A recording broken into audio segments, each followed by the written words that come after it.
Hey there. Are you tired of waiting for the next episode of It's Probably Not Aliens? Well, we've got some good news for you. On Nebula, our streaming service, you can get access to all our episodes a week early.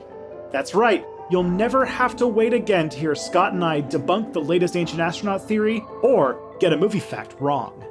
But that's not all. Nebula is home to dozens of content creators we know you like, so you can find all your favorites in one place. Plus, we post content on there that you won't find anywhere else. And the best part? By signing up for Nebula at nebula.tv/probablyNotAliens, you're directly supporting the show and both of us. So don't wait any longer. Join Nebula today and listen to the next episode right after this one.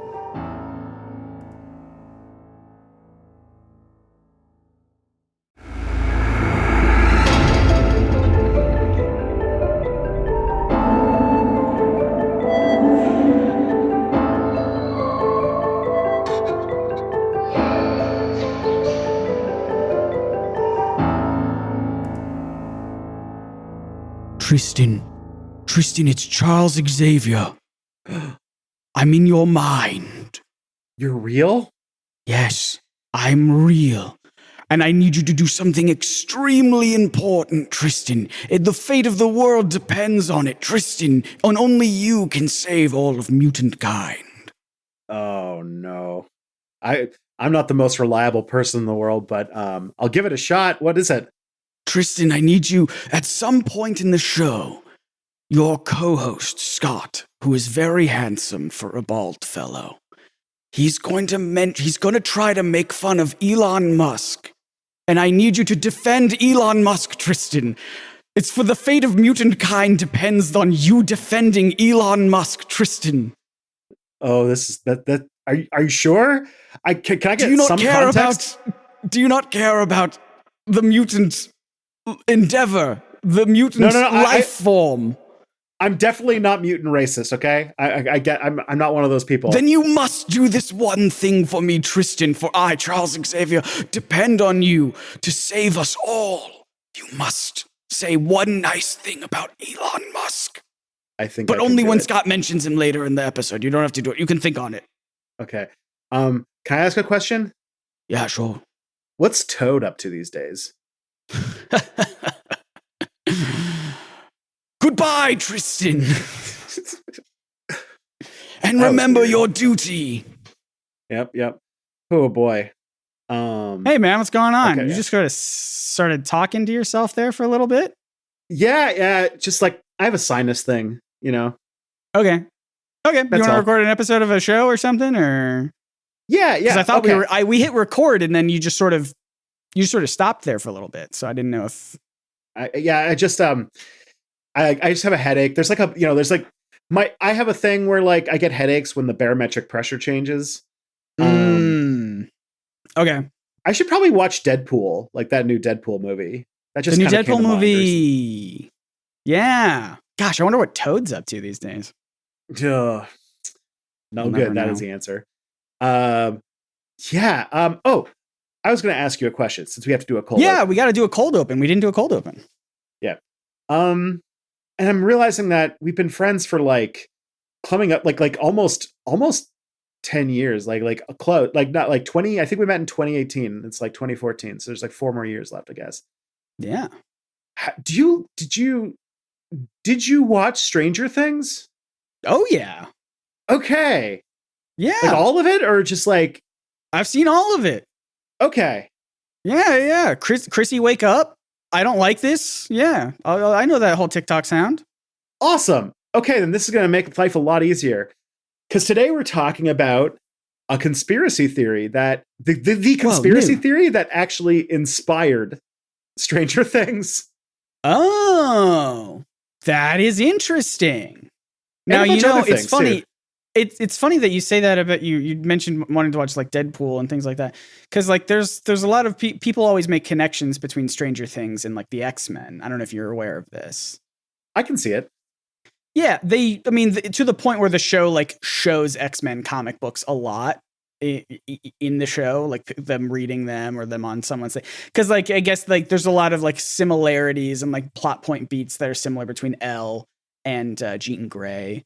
like, Phoenix and whatnot like that. So it's sort of interesting how they're all sort of connected. So.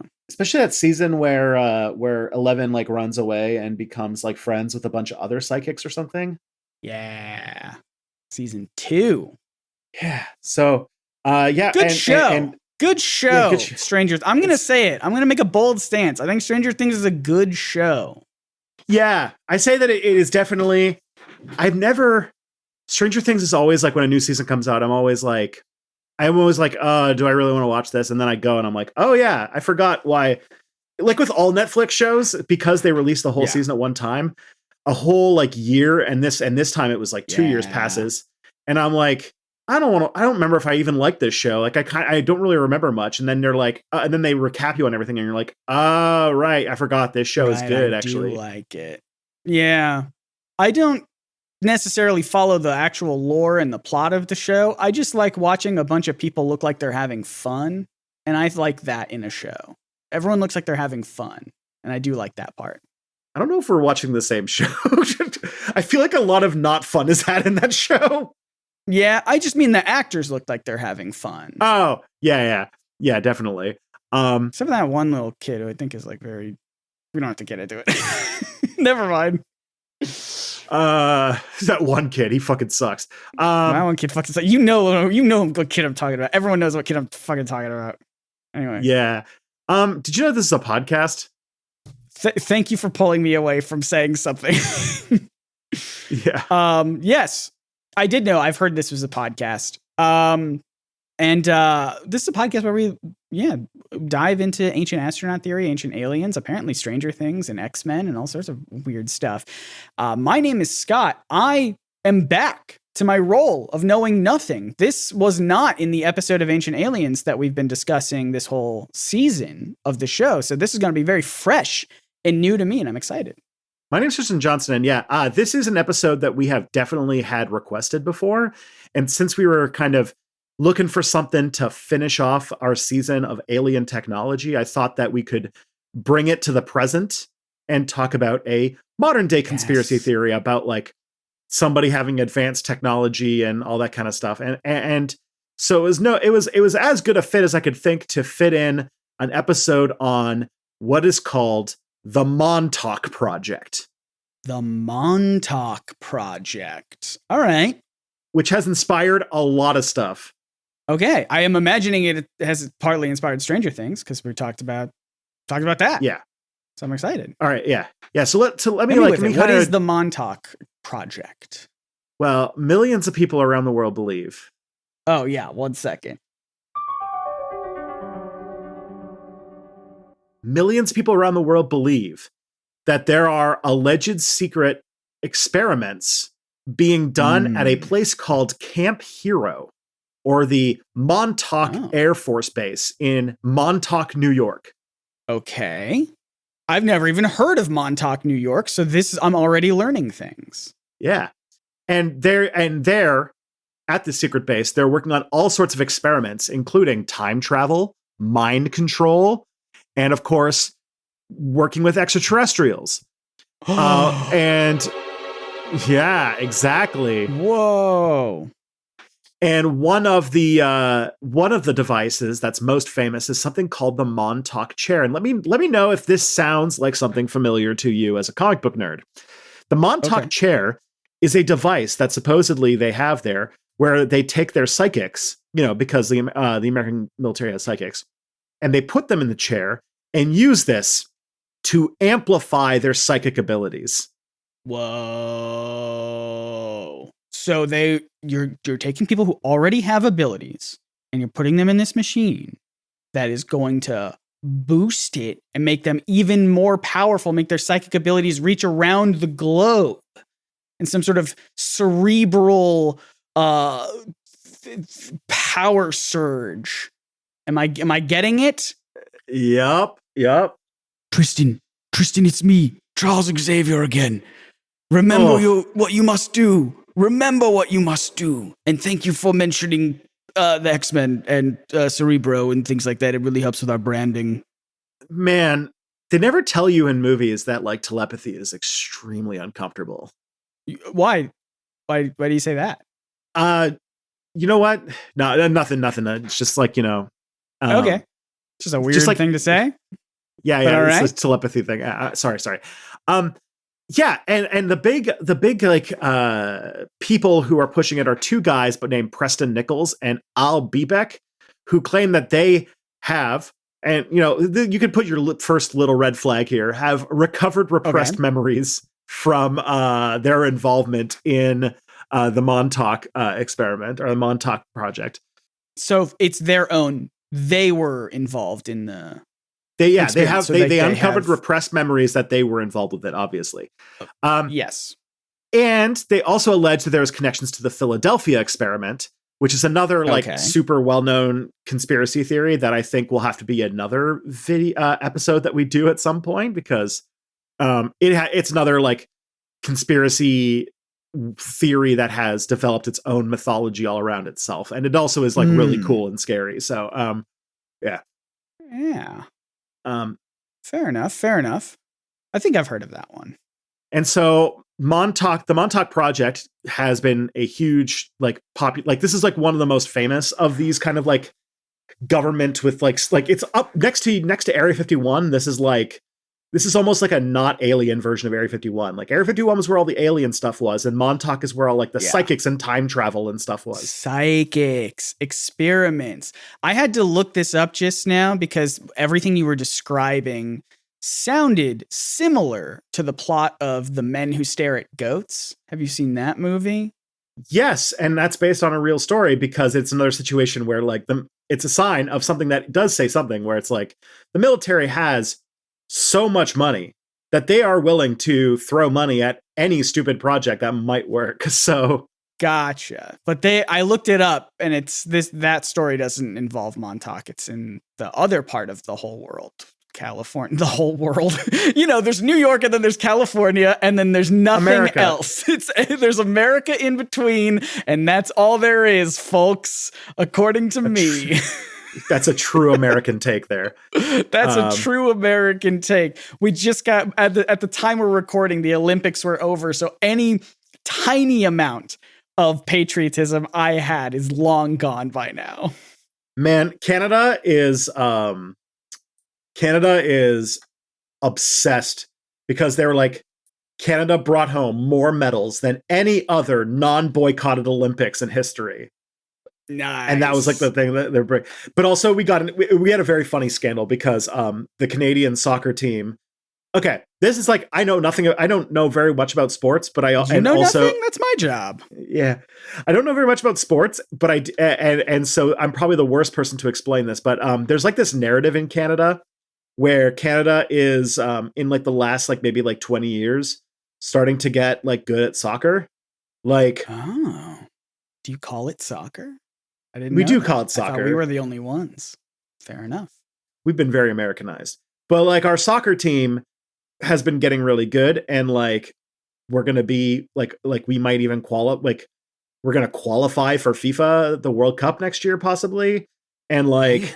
We did really well in the Copa America that ended recently, going up against some of like the best teams in the world. I get it. Oh, Canada's so cool and big and strong and has big penis. I get it.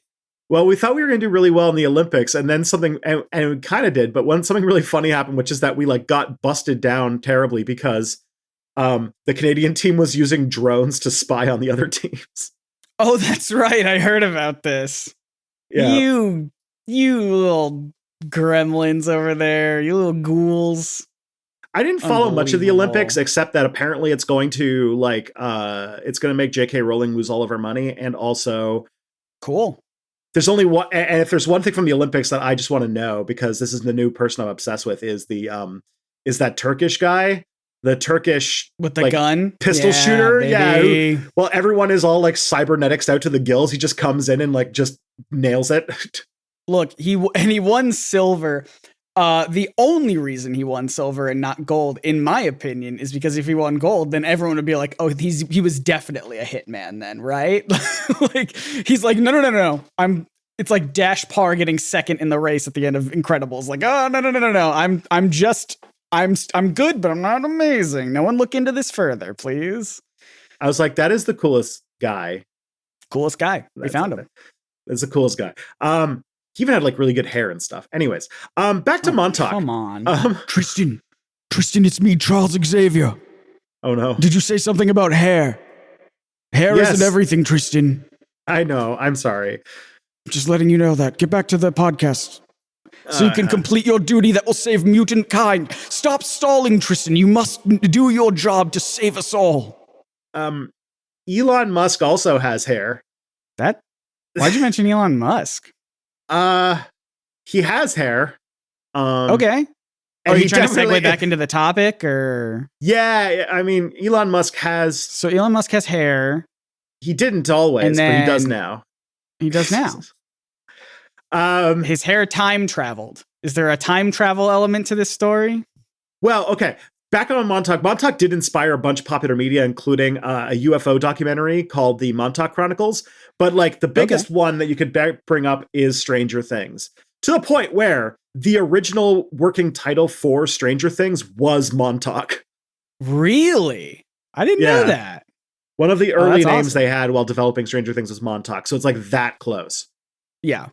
They were obviously very inspired by it. Yeah. And again, the theory of that there's a secret base at Montauk that has all these things ranges, like it's had all sorts of stuff attached to it, everywhere from like fringe science and cover-ups and, all sorts of stuff, all built in. So that's like, what we're dealing with today.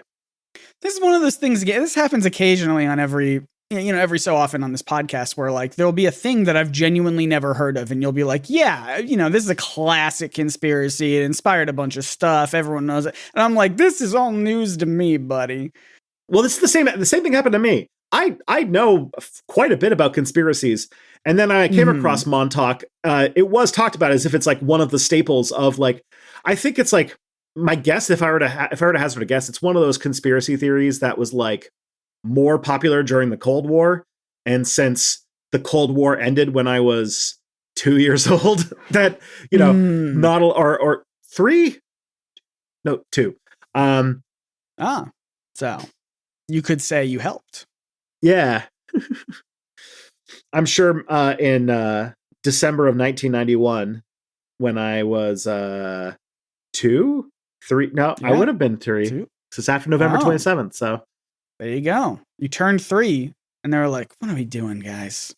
This kid is growing up. We gotta stop this for Tristan. This little Canadian toddler. We gotta do it for him. Yeah. So let's kind of break down what this is all about. So where it comes from, what the story is, and kind of go through. So the place that they refer to as being Montauk is otherwise known as Camp Hero or the Montauk Air Force Base in Montauk, New York. It's Montauk is a little village at the east end of the Long Island Peninsula.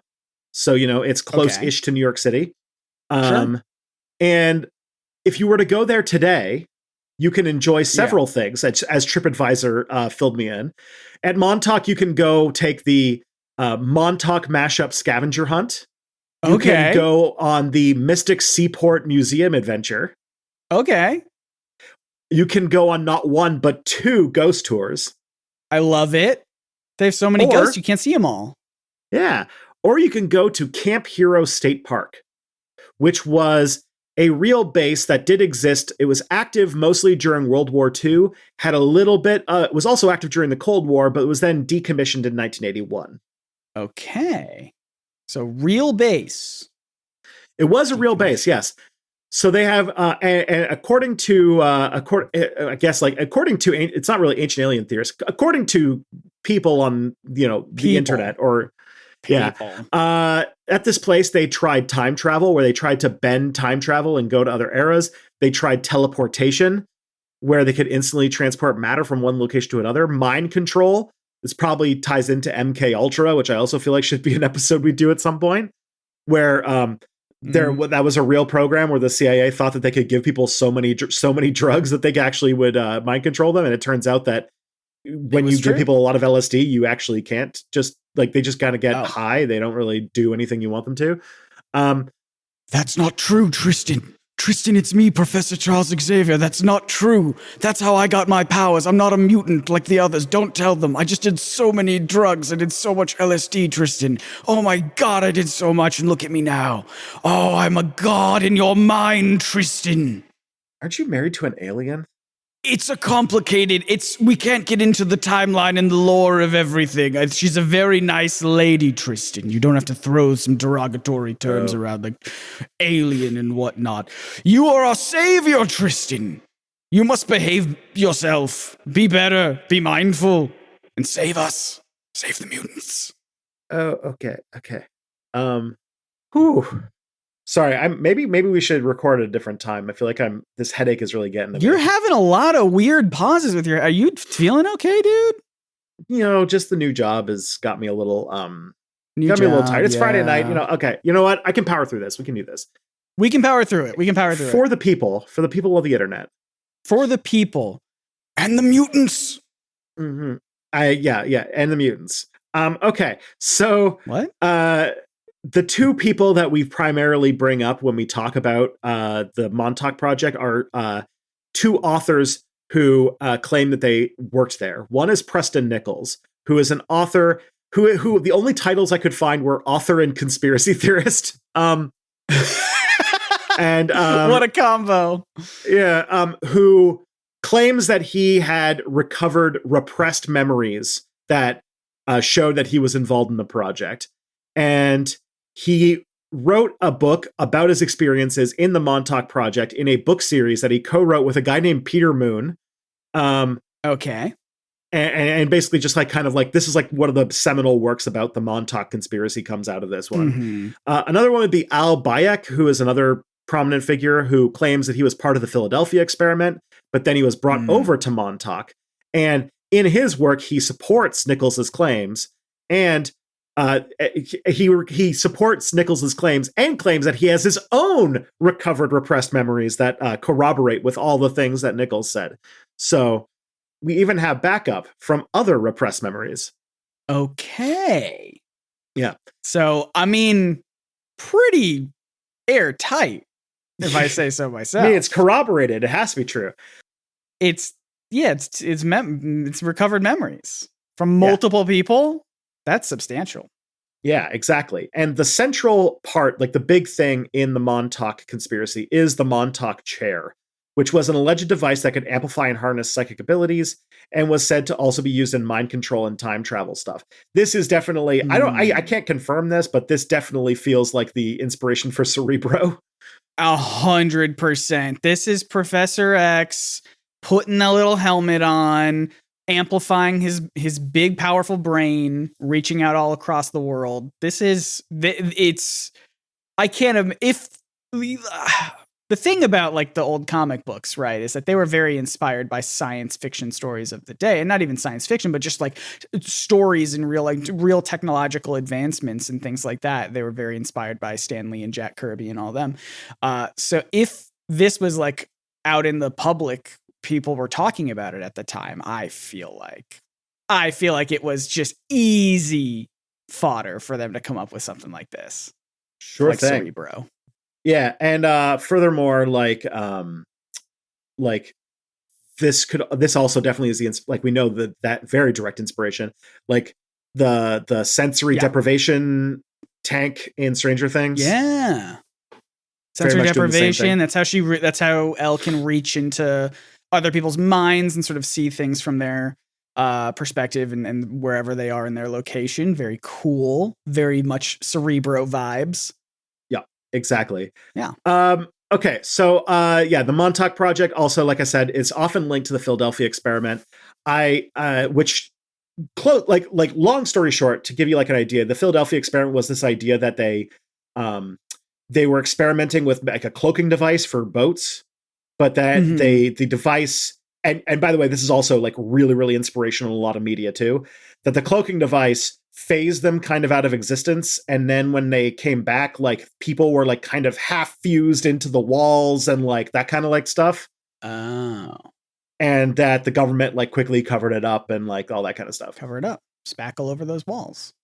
Yeah. There's an episode of Star Trek The Next Generation that is directly inspired by the Philadelphia experiment, where Oh gosh. Riker's old ship is experimenting with like cloaking technology, and like the Federation has to do it secretly because, according to the Kittimer Accords, they can't. They're not Obviously. allowed to experiment with cloaking technology, and like a Starfleet ship gets like half phased into an asteroid, and they have to like Riker has to deal with it with the Enterprise, but can't tell anybody what it is because he was involved with it and he was sworn to secrecy and stuff. Little bad boy Riker. Oh goodness. Yeah. But some theorists claim that the Montauk Project was like a continuation of the Philadelphia experiment. They're connected. Yeah. So I'll tell you a little, but I'll break down where, the issues in this series of claims come from. But first, I would love to know. But first, we got to do something. Do you like products? Yeah, I like products. They're about even with services. Well, then why don't we go see some products and services, buy all of them, and then come back. Sounds great. I would love to do nothing else.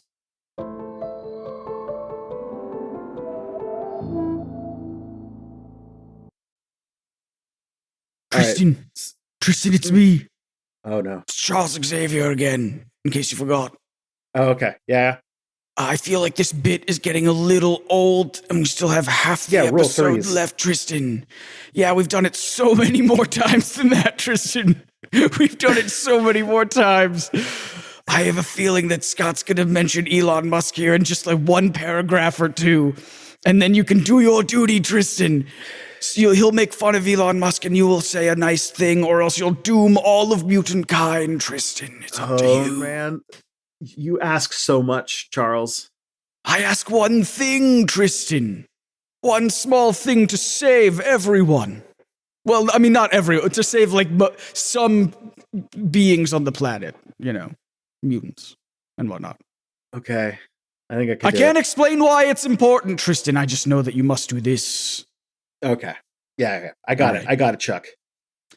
My name is Scott. Well, you did intros at the beginning. Oh, sorry. I was thinking of somebody else. Okay. That makes sense.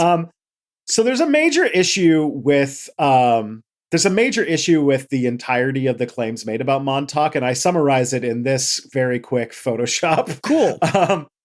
Just one issue, one single issue, and and it's the classic Watchmen panel where some bystander saying source, and then over Dr. Manhattan is, "This was once revealed to me in a dream." Yeah, it's not the first time we've come to a theory where we find out that like the entire basis of the theory comes from like a dream or like a prophecy or something like that. Yeah. It happens. It happens from time to time in this space. And look, I believe in the power of dreams. Dreams, man, you need them. You need them to grow and hope. And dreams are so powerful, but I also don't think that they are reality. Yeah, and the fact is that every single source about the Montauk Project comes from recovered memories, which is a really fancy way of saying dreams. Dreams. I dreamt it, and it was real. Yeah, I dreamt the other day that I was playing Fortnite for like the first time, and I woke up and realized I've still never played Fortnite. Dreams aren't real, folks. Yeah, dreams. So the thing is, like, recovered memories specifically have a really like in the 80s, people took it very seriously, but like in modern day, the like we learned very quickly after like a lot of people had their lives ruined. People went to prison and stuff over it, and then we learned very quickly that people are really bad at remembering things even when they have direct experience of it, and it's really easy, especially in like a clinical scenario, to create or induce memories through like basically in a therapeutic situation. This is the reason why like a bunch of people reported being abused in like satanic cult rituals, which caused a whole moral panic, mostly because people were anxious about like with more women going to work, there were more kids going to daycare, and as a society we had to kind of like process the idea of kids staying with like being taken care of by people they weren't related to during the day, and that kind of cultural panic sort of seeped into like, well, obviously at these daycares they're doing like satanic stuff, and They must be. yeah, and They must be doing it. yeah, people went to prison over that shit, and people like Dungeons and Dragons never recovered, and like, well, it did, but it had a rough time. Partially because of Stranger Things. I would argue. That's true. But like a serious shit went down, and like actual like people, like there are people like recovered memories caused, like not just like in like the big satanic panic stuff, but like when that was like a regular thing that was happening, people were like having recovered memories of them being like sexually abused by family members that never happened. And like people would be accused and went to prison, sometimes for years, or they just became like permanently like, you know, estranged from family members over things that never happened. Like you can imagine that like a family could like never recover from something like that sometimes. Absolutely. I mean, we talked about it before. I think we bring it up a lot with the Betty and Barney Hill as well, of just like them trying to recover their lost memories of seeing aliens and things like that, and inventing a lot of details that weren't necessarily there at the start. Yeah. And just all the claims that they talked about are things that we've talked about on this show as having scientific dubiousness. So the first one is that they said they did time travel. According to Einstein's theory of relativity, the thing that, you know, we use to like synchronize like GPS satellites and stuff like that. Like, the time travel into the future is theoretically possible, but like you'd have to have an object moving at the speed of light, or close to the speed of light, which could, you know, would be difficult to do. Backwards time travel is there's like, as we kind of talked about when we had Isaac Arthur on a few years ago, basically like it's theoretically kind of possible if you can do like one impossible thing. Like if you can have matter with negative mass, or if you can like, you know, make weird curves, or you can make like a wormhole that is stable enough to actually send something through or something. The math works out on paper. We just need a thing that doesn't exist. If we can do one thing, like for example, wormholes, which are like sort of holes in space-time, which might or might not exist. And if they do, they might be like microscopic and only last for like microseconds. But if you could create and stabilize one, you would need something that has a negative energy density, which means it is like not charged, not negatively charged, but it would be like anti-charged, a thing that makes no sense. But there is, weirdly enough, some actual evidence that negatively charged, like negative energy can exist. And there's like weird experiments that show that there's like tiny bits of it, but you would need like ridiculous amounts of it. I'm open to it. Yeah, it's weird stuff. Then there's just also like other theories about time, like Stephen Hawking proposed that like the laws of physics prevent time travel to the past, because if it didn't, then there would be paradoxes, and therefore, like because our universe exists, we can't have a universe where impossible things happen. So therefore, that kind of thing. God, paradox. I love time travel paradoxes. What a good word, paradox. So good. It has a nice X at the end of it. Fucking Elon Musk would eat that up. Yeah, you know, X is kind of a cool letter. Elon Musk is, a weird emerald mine, like apartheid beneficiary, and he's a dolt that people respect just because he's rich. But he understands that X is probably like in the top 5 coolest letters of the alphabet. I guess so. You did it, Tristan. You saved us all. You saved mutant kind. You said one tiny, insignificant good thing about Elon Musk, and it was so challenging. I couldn't even think of one. God, he's such a dick. God, he's such an asshole, Tristan. Oh my God, all mutants hate Elon Musk. I want everyone to know that. God, he sucks. But you don't. Tristan, you saved us all. Thank you, Professor Xavier. My name also has an X in it, by the way. And I liked hearing that you thought it was a good letter. Yeah, it's pretty cool. It's like the X-Men. Mm-hmm. You kind of got a thing with that too, huh? Yeah, I'm going to go now. This has been great. Okay. It's been great. I'm a big fan of your show, by the way. Love doing this bit with you, yeah. Yeah, it's been great. It's been so good, and everyone's loved every moment of it. Yeah, no one's going to say cringe to us on Twitter over this one. 100%. You mean on X? Bye. On X. Oh, no. Come back, Professor Xavier. Oh, is that who you were talking to this whole time? God, he's been in my head this whole episode trying to get me to say something bad about Elon Musk. Oh, that son of a bitch. All right. God. I mean, it was overdue to be said, but the Brotherhood of Mutants were the ones who were right all along anyway. Gotcha, pranked losers. But yeah, big fan of the show. This is Professor Xavier. Welcome to what was that Ashton Kutcher show? Punked. Punked. Yeah, Welcome to Professor Punked. Xavier's Welcome to Punked. Welcome to Professor Xavier's Punked. Oh man. Okay. Anyway, I had no idea where that bit was going to go when I started it, so I'm glad we're over now. It had a setup and a payoff. Yep.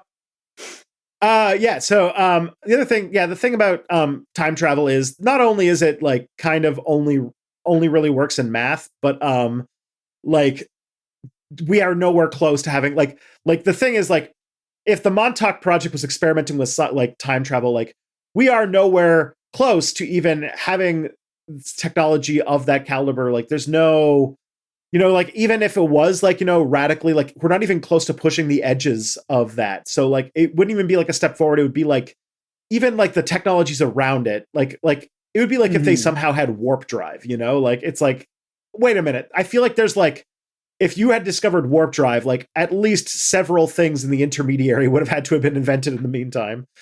Mm-hmm. Yeah, for sure. Yeah, and then the other one they talk about is teleportation, which is another episode that we had Isaac Arthur on for, which is like the idea that you could instantly transport matter from one location to another. But like there is teleportation. It's called quantum teleportation, but it's like fundamentally different from what we see in science fiction because it involves the transference of quantum information from one location to another using entanglement and classic communication. But it doesn't transport matter, it's information. And it also requires the original particle to be destroyed and its state to be recreated at the destination. So it's like, it's not exactly what we're thinking. Although there's some wild shit about entanglement that I'm seeing in the news lately. And I'm because I haven't been like, debunking shit lately. I haven't been like, when I hear shit. You've not like, been in your usual spheres of people. Yeah. So I'm not like, when I hear like random weird shit now, I'm not like, well, I got to go spend like 2 hours figuring out what's the deal with that. Right.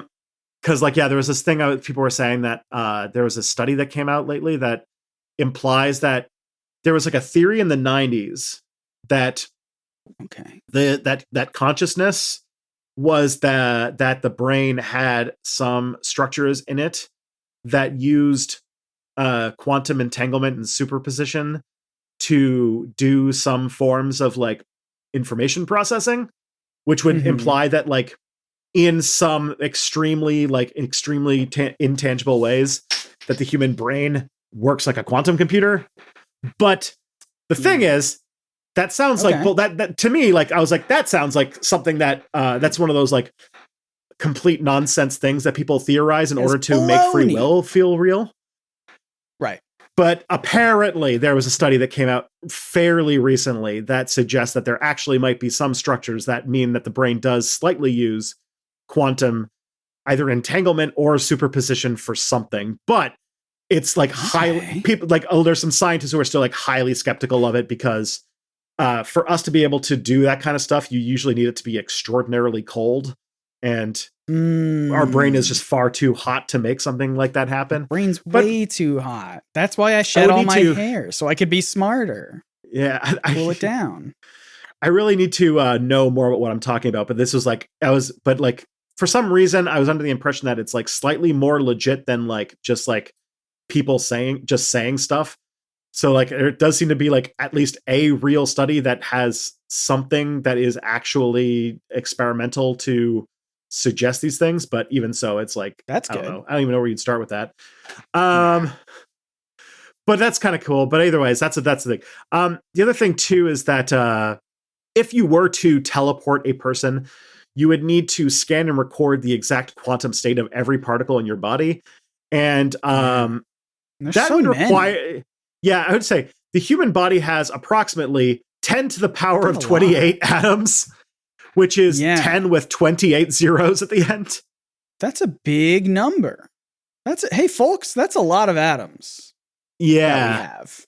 Let's just say we have never made a computer that is even close to being able to process that much information, and we probably won't for the near-term future. And any computer that would require an absurd amount of like power and stuff to do. That's what's going to happen. Is we'll build a teleporter that has a computer that can do that. As soon like we get a test subject on there, first person on there stands on it, teleported to, let's say, the moon for fun, right? It uses so much power, the Earth is immediately destroyed, and that person is stuck on the moon. Boom. Twilight Zone episode. There you go. There's some other issues too, like in quantum mechanics, there's like the exact position momentum of all the particles in our body is also kind of impossible to measure because of the Heisenberg uncertainty principle, which states that it's impossible to simultaneously know the exact position and the momentum of a particle. Well, why do you have to go and invent that principle? It would have been so much easier if you didn't write it down, if you didn't say that, if you didn't make that, write it down. Fuck you, Heisenberg. Why did you invent? Heisenberg. We could have done so much cooler shit. Yeah. Oh, I'm unsure. Well, doesn't mean the rest of us have to be. This is why in Star Trek they have Heisenberg compensators or something like that. Hell yeah. I'm not even kidding. I love that. The other thing too is to disassemble and reassemble a human body at the atomic level would require not only an absurd amount of information storage, but also just power to break and reform that many atoms. Like for example, one of the things that we do where we take atoms and and connect them to each other, is called nuclear fusion.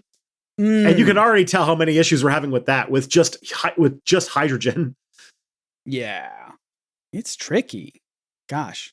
And if you can, I mean, if you could generate that much energy, you could either teleport someone or power a Sega Game Gear for a couple of minutes. And I think that between those two choices, I'm going to play Paperboy. Well said. All right. The other claim they have is mind control, which is the idea of using technology to manipulate and control human brains. Which I'm sad to say is not a thing. The human brain is an absurdly complex thing. It's the most complex thing that we are aware of, and doesn't really. Of course, we would say that with our brains. Of course, our brains would make us go, "Boy, our brains are so complex, aren't they? Huh? They're the most complex thing," says me, the brain. It's the most complex thing that we have ever studied. Yeah. And as far as we know at the moment, it's the most complex thing in the universe, which, I would love to be proved wrong, but at the moment, that's kind of where we're at. The human brain is so the idea of being able to precisely control or manipulate thoughts or behaviors is pretty out there because we barely know what the brain is doing. We hardly know. Yeah, we don't know anything. Yeah, the more that we we seem to, if anything, it seems that the more we study, the less we know about, the less we realize we know about how the brain works, and we just get more and more lost all the time. We don't understand how information is coded or processed in a brain, and so mind control just seems like so far off. Now, there are things that we can do that does involve some manipulation. Like, for example, there's something called transcranial magnetic stimulation, which is this very interesting thing. It's it's apparently used in some cases of extreme depression. All right.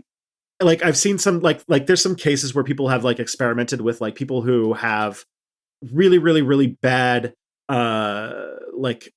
things like depression, where if they use magnets to basically stimulate brain cells, they can kind of break up some stuff. Yeah, it's pretty always cool. Comes back to magnets. And I mean, are you sure the human brain is the most complicated thing in the universe? Are you sure it's not magnets? Are you sure magnets aren't the hardest thing to understand? We'll have to get Insane Clown Posse to come on the show to answer that one. Doors always open. Yo, can you imagine an episode where we actually have Insane Clown Posse on this podcast? I wouldn't even know what to do. I would just be like, I would have no idea. so you're insane clown posse. I didn't even like I kind of don't believe that you're real, but somehow here you are. And here you are. Yeah, there's some other things too. Like people have like there's been some stuff where like inserting like microscopic carbon nanotubes and stuff like that into the brain, and then like electrically stimulating that has caused like some influence on brain activity. But again, we are still like really shooting in the dark as to how this stuff works. Yeah. And the other things that like the closest thing we can think of is stuff like we're kind of now just starting to just barely play around with being able to interface brains and computers. As like, as many friggin' horribly tortured monkeys over at fucking Oh no. what was that thing called? Neuralink can tell you. Neuralink. Now, God, I could have saved the whole end bit for this. I could have saved the whole bit for this part. Oh, I didn't even know this was going to be coming up. Yeah. Neuralink is Tristan, like, watch yourself. Tristan, watch yourself. Say nothing else bad. Say nothing else bad about Elon. Tristan. Oh no. I forgot my British accent for a second there, Tristan. Is he British? He's British in the movies. He's not British in the cartoon. Yeah, that's just because he's Patrick Stewart. Patrick Stewart. Can you imagine Patrick Stewart doing an American accent? That would be wild. No, he's one of those actors. He's one of those actors who, no matter what he's supposed to be playing, he just does his accent. It's like Sean Connery. But you always believe they're different characters because he's that good of an actor. Yeah.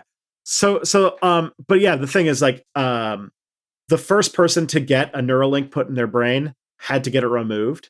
Because of some complications, and now they're just gearing up to have the second person put it in. But what I'm saying is that, like, Neuralink aside, this is a technology that is like just kind of, we're starting to do some stuff. And if we can get it to work, even slightly, it's going to be awkward and it's going to be transformative, especially to people who are quadriplegic, where like they're paralyzed in all of their limbs, because it lets them like control a computer without, like, right now we have like some mouth control stuff, but it would allow people who are completely paralyzed, like they can't even move their face muscles. They could like interface with computers and communicate when they couldn't before. So it can be truly transformative technology. But even so, we are just at the beginning of being able to kind of figure this stuff out. This is the thing, is I am 100% for any advancements in technology that can assist disabled people in any capacity that they want to be, assisted in, things that would help. I just really don't. I just hate the guy. Yeah. I just hate the guy, There's I'll put it here, and maybe this is maybe this is actually me coming as close as I can to defending Elon Musk. There's a lot of so there's a lot of things in the universe. There are a lot of things that is in Elon Musk's like orbit that like there are very smart and capable and like driven people who genuinely want to make the world a better place at his companies, that that by like he actively usually causes like in spite of Elon Musk trying to attach his shit to them. Like, for example, if there's like anything, all right, if there's one thing that I gotta hand it to Elon Musk for, it is it's the Tesla, because even though he didn't invent any of those things, he has like one credit on one tiny patent. But the fact that the Tesla company did they didn't hold onto their patents. Yeah. Which means that they made a whole bunch of electric car patents available to use, which definitely like pushed the needle forward on like developing electric car technology.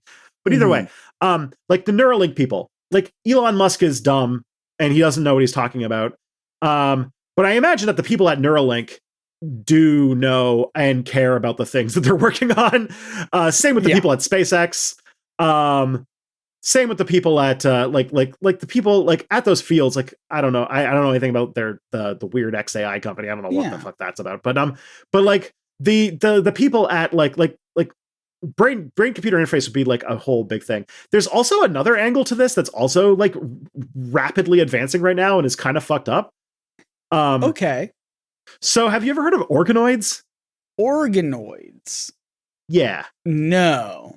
Does sound like a really cool late 90s, early 2000s kids show, the organoids. Oh boy, I'm gonna give you some fucking nightmares today. Okay.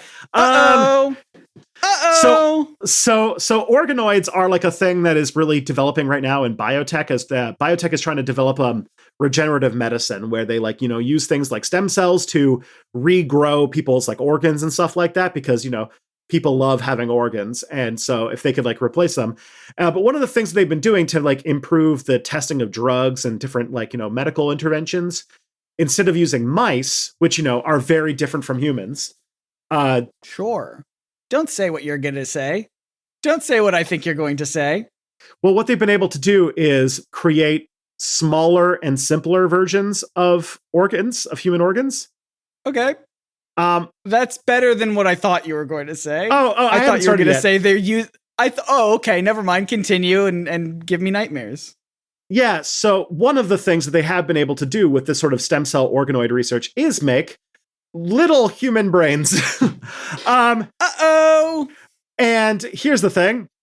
They have now been able to make them live for as long as 10 months. And they have been able to, it's now turning into a thing where they realize that they can connect them with computer processors, and they can kind of act as like little flesh computers. And they've been able to teach them to play Pong. And as they're getting more and more advanced and more like being able to stay alive longer, they have shown signs of like delta wave activity, which is what happens in a human brain when it's sleeping, and has some brain patterns that we associate with in vitro babies, which means that like we are rapidly approaching a point where we're going to be dealing with making artificial intelligence by way of making little human brains that are actually sentient. No, I hate that. Yeah, and like now, like, and the thing is that this is like a really rapidly advancing technology right now. Like it's like there's like a lot of studies coming out about it, because they've been able to find that like brain organoids are able to do a lot of like computing stuff that like a lot of like traditional computers can't do. And yeah, as same what you said, I'm like, oh, I don't like this. I don't like any like bioethicists. Where are you? Come, we need to be having conversations right now. Oh no. Oh, this sucks. My whole week is ruined. Oh, I hate it. I don't know if there are pictures, but whatever I'm picturing in my head is disturbing enough, and I don't need to see the real one. Stop typing on your keyboard, Tristan. Oh no. No. And those are like where eyes should be going or whatever. No, I thought you were gonna say that. Yeah, this is like a thing that I've been like learning about recently, and I'm like, oh, this shit's fucked. This sucks. Like, This is a little blob for people who are listening, because there's no other way to consume this podcast. It's like a little fleshy blob, and there are two black dots, pretty sizable in the middle. And my first thought was, surely those can't be eyes. They can be. They could be. That's where eyes would be. Yeah, it is. I mean, I'm sure that there are people working with brain organoids that have a lot more of a nuanced position than me. But immediately I'm like, this is I want that nuance. Can someone explain to me why this is good? Actually, please. Wow, this sucks. Oh my god. We're gonna retroactively invent artificial intelligence, and the artificial intelligence is just gonna be a human brain hooked up to a computer. It's just we're just making brains in labs. Jesus Christ. Like, yeah, it's wild. I don't remember what this episode is about anymore. We're talking about mind control. The other one, well, we're doing it here, I suppose. Yeah. We're controlling little minds. The other thing too is that there was a program called MK Ultra, which did attempt to do mind control by a combination of drugs and hypnosis, but they didn't work. And there's a whole side conspiracy theory that it did work and that it's been developed. Yeah, but I don't know. When Professor X was in your head, did he tell you that that's how he got his powers? Because that's what he told me. Is he did a lot of drugs in the 60s and got his powers through that. I can't tell if what he's saying is real or not. He's such a little prankster. We're going to be on Punked. Professor X is Punked. We're going to be on Professor X's Punked. Punked X. Yeah. So yeah, mind reading and mind control are still very, very far away from being a thing that you can do. Then the other part is claiming extraterrestrial life. Now, very often, the people who claim that the Montauk Project did it, they contacted the aliens through telepathy. And I gotta say, we haven't seen any evidence of psychic powers as a thing. It's not a thing that we have ever come up with yet. There's no evidence. There's a lot of I cannot believe that I'm still staring at a picture of a lab-grown brain, and people are like, you know what the wild conspiracy theory is that aliens did all this stuff. Look at what we're actively doing. This is wild. Shut up. Stop talking. Yeah, I mean, yeah, who knows what they're going to be able to do with that. But yeah, like the thing is, like, we have done so many studies and experiments to try and verify whether or not psychic powers exist. And the most famous one being probably one of like the intellectual grandfathers of this podcast, James Randi, had someone who was like a magician turned skeptic, had the James Randi Educational Foundation that had a $1 million prize that was offered to anybody who could demonstrate psychic abilities under controlled conditions, and nobody was ever able to claim it. Many so-called psychics today. Psychic people don't need $1 million. They can do whatever they want. You can never hear what's the famous one? There's never a story that says like, you know, psychic wins lottery for 14th time or anything like that. Right. Yeah. Yeah. Most of what we call psychic abilities, like people who call themselves psychics today, use a technique called cold reading, where they make high probability guesses and read body language in order to give the illusion that they know details about you that aren't actually. It's an old parlor trick from like the Victorian age. Yes. And it's been debunked so many times. And even in some cases, like with crossing over with John Edwards, like they were literally being fed shit from like a earpiece. But like, and the thing is that also we're really bad at like counting, like we remember hits, we forget misses. So very often a psychic will make many, many wrong guesses, but will remember the ones that were right. And there's just Barnum effect. Yeah. I'm getting the letter K. I'm getting the letter J. Is anyone related? Do you have someone on your mind with the first name with J? I know a J. How about you know a J? It's my friend Jay. Your friend Jay. That's who I was thinking of. Jay. Yeah, he's right over here. He's right beside me. Yes, with the name tag. Very helpful. Thank you, Jay. Another thing too is the other thing too is there's something called the Barnum effect, which is this psychological phenomenon that explains a lot of people's belief in psychic readings. Because if you're vague in general and you can make something that applies to a lot of people, it'll make them feel like they're being personally addressed. Like you have a great need for other people to like and admire you. You know. It's also like it's not Pride Month, so I can say this. It's also how horoscopes work. Oh, there it is. No, it reminds me of that Bo Burnham song where he's like making fun of like how to write like a modern pop song. And exactly. Like, yeah, I like your eyes in their bluish, brownish, grayish color. The thing is that a lot of times that is used to make, because like a lot of stuff that's like, you know, targeted for like preteen girls is made to try and make them feel like they have been like chosen or like that they feel special. And it is like it's exactly that kind of thing. Like it's every time the Barnum effect to me is that One Direction song. That's because you're beautiful or whatever. That's what makes you beautiful. That's what makes you beautiful. Yeah. What is it that makes her beautiful? The way she lights up the world like nobody else. Yeah, exactly. And etc. Yeah, many hoaxes of psychic powers have been exposed. Most famous, like Uri Geller, who was the person who could bend spoons with his mind. Turned out he was just using sleight of hand tricks.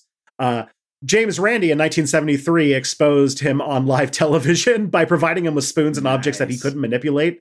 And it led to a very awkward and revealing moment. Hell yeah, dude. And oftentimes like today, like there are modern psychics, like there are psychics on like TikTok and stuff like that. They use technology to gather information about their clients beforehand. They use their social media. They use online databases, and they try to do like, you know, they do like OSINT, like open source intelligence to like find people. Oh. And like, for example, like no psychics predicted 9/11. No psychics predicted the pandemic. You think that would be on that. You'd think it'd be on there. I just want to add as well, as a huge fan of magicians and like close-up magic, and like someone who studied close-up magic when I was younger, the cool part about magic to me, and I think to a lot of people, is not believing that it's real. It's knowing it's not real and being amazed that someone was still able to do it. You know what I mean? Like, it's not, the cool thing isn't this person has magic powers. It's, I know they don't have magic powers, but they still were able to do this thing that made it seem like they did. And that's cool. And how did they do that? So it's weird to me, and not weird, but it's like missing the point to me for like psychics and magicians and things like that to try to pretend like they are actually have these real powers. Where it's like, if you're just really good at sleight of hand, that in itself is awesome and so impressive. You don't have to pretend and lie that you're a psychic that can bend spoons. You just have really, really good sleight of hand skills, and that's awesome. James Randi himself was a magician. Yeah. It's great. Magic is great. Magic is great. It's an underrated art form. 100%. Yeah. So like the people that we looked into, like Preston Nichols's details, like a lot of his stuff came out in a 1992 book where he said all these experiences he had. But there's some other things, like the fact that he said that like a lot of this project was funded by Nazi gold, and like, but like a lot of times, it's a story as old as time in this space. This guy was probably trying to get money for selling this book. What? He also, because the success of this book led to more and more sequels that then had a newsletter, and so like he has kept the mythology alive to keep himself relevant. No, what? That's right. That's just a byproduct of people being interested in his true story. That's not the mission. Yeah. I'll Bilek, same story. He was the person who sort of made the deal with, he was the big Philadelphia experiment guy who then also is like, and this guy's also right. But again, there's a lot of like fabrications, and again, he's also sold books, CDs, videos, and he's gotten himself like a piece of prominence in the conspiracy theory community. So this is actually perfect because I forgot I loaded this sound onto the soundboard, and because it's a thing that would come up so often, and I just forgot. So here's the sound, and I thought we could use that. Money. Yeah, that seems to be a lot of it. That's what it is. But like, so like this place actually, like Camp Hero actually was a coastal defense station built during World War II, named after Major Andrew Hero Jr. Major General Andrew Hero Jr., who was a former chief of the coastal artillery. During World War II, Camp Hero was sort of a part of the defense of the American East Coast from potential German Navy attacks. So it had like a bunch of heavy artillery batteries and stuff like that. That was like, it was for like protecting New York City from the Germans during World War II. Sure. Yeah. But then, like, as the Cold War came in, it got repurposed into a radar surveillance state, because then it became a place to protect New York against Soviet submarines. So they kind of built a radar tower there, and it was like one of the largest ones in the world, and it was used for like Cold War stuff, which also meant that like it had a lot of security because a lot of secret stuff was going on there because they were trying to collect information about where Soviet shit was. But then it was eventually decommissioned in 1981. And now and they transferred the land to the National Park Service. And so Camp Hero is now Camp Hero State Park. And a lot of like the old bunkers and radar stations are still around. They're just historical landmarks. You can actually go into like the place where Montauk happened. You can go and see it. You can take tours and stuff. We can go and see it anytime we want. Yeah. But we could be there right now. Yeah. But this hasn't stopped it from becoming a popular media thing. Again, Netflix, but also like Coast to Coast AM talks about it a lot. Like, which is basically just like a conspiracy radio station type stuff. And today it's a tourist attraction for conspiracy theorists and also urban explorers and all sorts of stuff. And there's like a sort of urban explorers is just sort of like the nice way to say people who trespass and steal things, right? I think is the term. That's what they use for, that's what they say for like people who break into places at like Disney that they're not supposed to be in. They're urban explorers. And it's like, I think you're just sort of stealing things. Yeah, I have a respect for it. If you're not hurting dangerous, anybody, yeah. I don't care. Yeah, if you're not hurting anybody or putting yourself in any unnecessary danger, which I guess you have to be if you're doing that. But either way. You're putting yourself in danger, narc. but as long as you're not putting other people in danger, you know, that's your thing. I'm no narc. I'm not going to tell Disney that you're stealing one of the animatronics. Did they do that? There's a whole Jenny Nicholson video about Buzzy. That makes sense. The thing is that like these things show, like if you want to look into it, like the Montauk Project has the same issue that a lot of these theories come up with. They're heavily reliant on anecdotal, sometimes dream-related evidence, and a selective interpretation of facts to fit a preconceived narrative. There's extraordinary claims without any credible scientific evidence or any like sort of like, you know, any sort of clues that are like based on like things around it to actually make the claim. It's just like without any other context or any like anything around.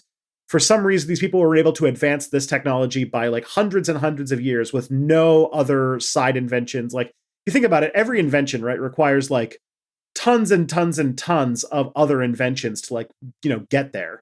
Like, if you think about like all of the things that all the technology that exists as like a big circle. There's a name for this. Yeah. It's like it's called the adjacent possible or something like that. Yeah, that's it. And so like if you think of a big circle of everything that we've ever invented, the most common things that you're going to expect to be new things are going to be like just off the edge of the circle, because everything kind of has to build on everything else. When you go like off the circle, usually actually you end up inventing something that nobody has much of a use for, and then it kind of goes into obscurity until the rest catches up with it. Like, you know, ancient Greek steam power and stuff. Yes, and that's like a thing, like the quite literal definition of being ahead of your time. You know, something was ahead of its time was like, you know, like it was a little bit further past that adjacent possible. It was like, oh, we invented this thing that people wouldn't need for a while, or that we wouldn't find a function, a use for it for a long time. Yeah, and it's just like you know, it's like the people who push it are either trying to sell stuff, or they want to be long part of a community. There's this whole thing where like, I read this article that is like really, really blowing my mind, and I think needs to play more into the way we address this stuff, where like a lot of people who get into conspiracy movements typically do so because they have a feeling of powerlessness, and this, and they tend to get really sucked into like the community aspect of it and feeling like they're part of something that is making a difference. And even if it's, you know, based on really bad stuff. Yeah, it sucks. And like that's the community they got into. You could also help out your local community and support all sorts of fun local things around you and that aren't bad. Exactly. But like, yeah, like this whole thing is just like, it's a bad way of thinking. And again, it's a thing that's built up just because of the community that has built itself up around it, instead of like, you know, making life better for those around them. They've sort of like built a network based on this like really like bad and fallacious reasoning. And at the end of the day, people are exploiting that need to have something to feel important about, to sell shitty books. So yeah, exactly. There it and is. So this is actually also like to kind of finish off, because this is the end of this season basically with content and stuff like that. So kind of like we can sit back and look at this entire thing about technology and aliens and conspiracies and stuff like that. Yeah.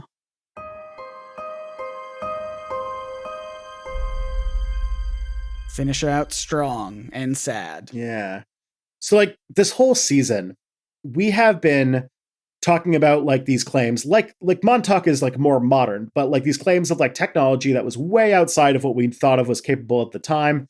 And often these just like very flawed arguments, and they're all based on like theories, like pseudoscience and like flawed arguments, misrepresentations, you know, schmoozing things or just straight up faking stuff or dreams.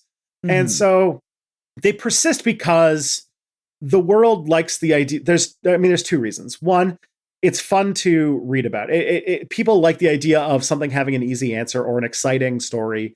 But because the world is complicated and our brains are really, really uncomfortable with things that are murky, complicated, where there's lots of evidence missing and a simpler story. Like, I think that there's a lot of people who would rather have like detailed conspiracy theories about an evil but organized cabal of people who run the world than the idea that nobody runs the world.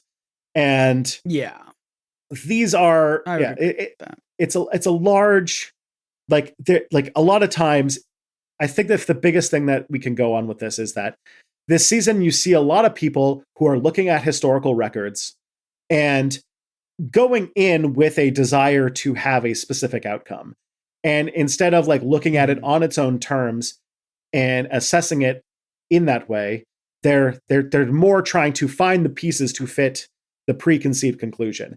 And that is the wrong way to go about thinking about anything. If anything, if something feels like it is closely aligning with your worldview or the way that you think that the world works, that's when you have to be the most careful, because we are very easily manipulated into believing something to be true, even if no evidence shows it. Good one that is kind of in like, I don't know how recent it's going to be in our modern day, by the time this episode comes out. But there's like, one prominent story that is extremely funny to me, that one of the vice presidential candidates fucked a couch. It's not true. It's not even a thing that he wrote. But it is proliferating nonetheless. Mostly because it's very just funny. Really funny. Yeah. The thing is that it's very funny, and I like that.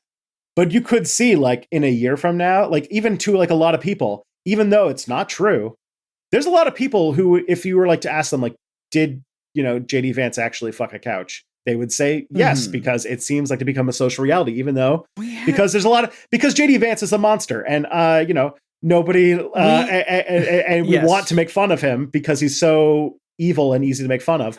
But I think in this season that we've been recording, I think I even said the thing about Sarah Palin saying, "I can see Russia from my house," which is not a thing that she said. It's a thing Tina Fey said. That was an SNL. That's a thing Tina Fey said. It's a thing that you're referring to a correction that, because I said that in a previous episode and then somebody corrected us on it. But like the thing is, like, that, like, that's confirmation bias at its core. And sometimes it's just like, sometimes it'll be like, believing that kind of thing until it becomes, even if it's a joke, until it becomes a social reality. Or it's, I want to believe that there were aliens in the past, and so I'm reinterpreting all of these things, stretching credibility beyond belief in order to make it fit. And to people who want to prove that to sell books, there's a lot of people who aren't going to do the in-depth investigation and comparison of sources in order to come to that conclusion. They'll just read the book and be like, "That's cool. I'm going to believe that." Yeah. And that's sort of the thing of this season is like. Yeah, that's sort of, I feel like we've tackled that a lot in this season. It's just sort of, I think alien technology is a really interesting one to start off as we're doing these new like season arcs, because it is a thing that feels both modern and ancient in the way that I think Ancient Aliens tries to appeal to, where it's like, it's technology, it's all this futuristic science stuff, but it's stuff from the past as well. So it's like hitting all these different points of people's interest. And if one of those gets its hooks into you, I feel like it's really easy to be dragged down the rabbit hole of this other stuff and be like, oh, that's an interesting point. Let me see what all this is about. And then suddenly, even though the Montauk Project was not mentioned in that episode, I feel like you would very easily lead yourself to something like this and be like, well, have you heard about this one now? And I feel like that's sort of the danger of conspiracy theories, as we've talked about a lot on this show. Yeah, it's I like the number one thing that is always important to bring up is the number one way that you can tell that somebody is a believer in a conspiracy theory, or that someone will believe any given conspiracy theory, is them believing in a different conspiracy theory.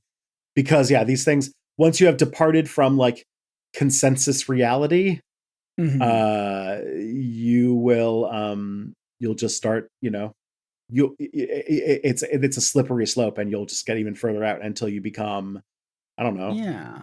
who's another I RFK Jr. Well, I feel bad. Like I think I mentioned this off mic Feels last time bad, we man. recorded. Feels bad, man. I as I was watching through this episode of Ancient Aliens that we've based this entire season out of, I started feeling bad for the people who believe these theories, specifically the people on the show, just because it feels like every cool human achievement that we have accomplished, this episode, not, aside, but all the other stuff that we talked about of really cool ingenuity of different cultures around the world across different ages, they just don't feel like they can contribute any of that to humans, to humankind. There's like, if everything that we have done, every cool technological advancement has been because aliens helped us or just gave us stuff, is that supposed to make me feel good? Like, it makes me feel worse. It makes me feel like, I don't know. It makes me feel like I don't know. I would much rather be celebrating the cool stuff that we as a species have done, all the cool inventions and advancements and technology that we've been able to achieve, especially back in the day, rather than trying to write it off as like, well, obviously we couldn't have done that, so someone else did it for us. Mm-hmm. So it made me feel sad. Like I started feeling like I was goofing on them. Then I was like, oh my gosh, what a sad life they must live to think that humans really couldn't do anything. Well, luckily next season we're doing angels. Hopefully that'll be more funny. Ooh, I do like that. Well, I hope everyone really liked this first season of the new way that we're doing this show. I had a lot of fun. I learned a lot. We're not 100% done. We're going to do a little RPG episode, and then we're going to do a Q&A. But yeah. But otherwise, I think we had fun. Mm-hmm. Tristan, it's me, Professor Charles Xavier, still here in your mind. Sweet. Did you see that photo that you posted that you sent to Scott of the little brain blob? Yeah, yep. Tristan, that's my sperm. That's what my spermies look like, Tristan. No. Tristan, that's what my little spermies look like, Tristan. They're just little brains. Oh, no. Oh, I'm so powerful. So gross. I'm so powerful, Tristan. I'm so powerful. I'm I'm making the mic. You're just mad at me because I introduced you to this. Oh, no. Oh God, Scott, make this episode end. That was sad. That was the part where Scott makes Tristan sad. Hey, everyone, if you like listening to this show and if you want to see the photo that Tristan made me look at this whole time, you didn't make me look at it this whole time, but it has been up on my screen ever since you sent it to me, of the little brain blob that we're growing for some godforsaken reason. Then you can go follow us at Probs Not Aliens on Twitter or X or Blue Sky, or wherever you find us. We're Probs Not Aliens over there. Tristan and I also have other stuff that we do, videos and whatnot. I know Tristan has sort of fittingly, I guess, taken a step back from your channel, step back. But what others do you have stuff in the works? I'm sure you must. Yeah. I'm still working on a video about the economy is cannibalizing itself at the moment, about private equity and that kind of thing. I'm trying to move forward on it. I got really swamped in my first month of work, and now that things are cooling down, I'm kind of gonna have some energy to actually do some art at the end of the day. I haven't forgotten you guys, and I'm really excited to get into it. And I think this video is gonna be really cool. And then I got a video about BDSM coming out after that, so we'll see where things go. Oh, Tristan After Dark. Yeah, Scott. What if I need to know if I need to learn about the time that Stan Lee posed naked for a Marvel comic, where would I go? Can I tell you, Tristan? I cannot believe that video did not perform better. Unbelievable. What a wild story that was. Yeah, I have a YouTube channel called Nerd Sync where I make videos about comics and superheroes and other things like that, and I use them to teach about real world history and art Naked and Stan fun, Lee. cool things.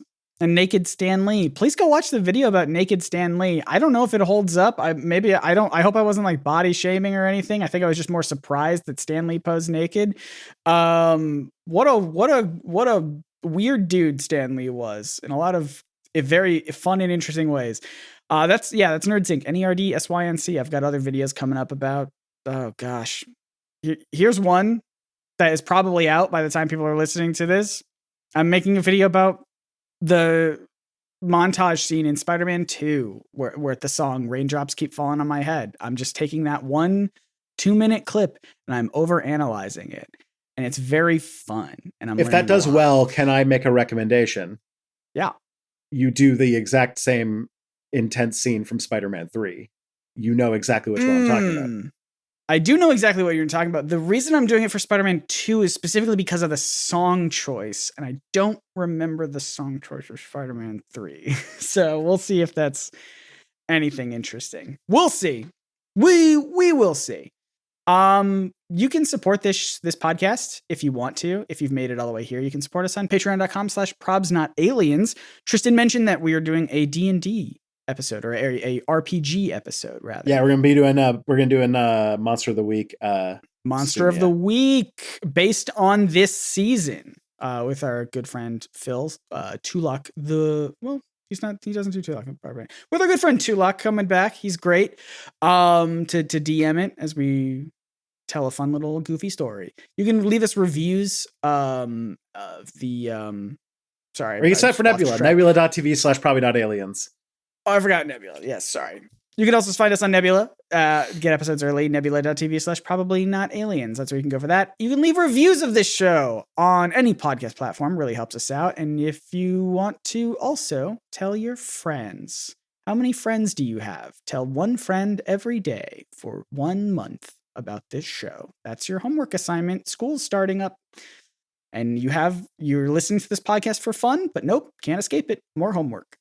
Mm-hmm. And a great place to send people is probsnotaliens.com. It's a website that has links to all the places that I mentioned just now. Very simple. So send people there. That is gonna do it. Yep. For this episode, like we got a couple more to wrap up this season, but that's it. So until next time, my name is Scott Nicewonder. I'm Tristan Johnson, and the truth is out there. Probably.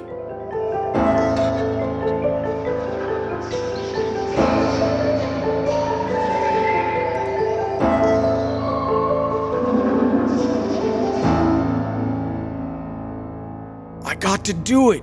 My favorite podcast. I got to be on it. Professor X says, this is my favorite podcast. 2 thumbs way up. Now can you do a 90s rap? Well, my name is Charles, and I'm here to say I'm gonna save the day in a major way with my big old brain. Gonna fight crime. Oh, Magneto, he's the fucking bitch. I hate him.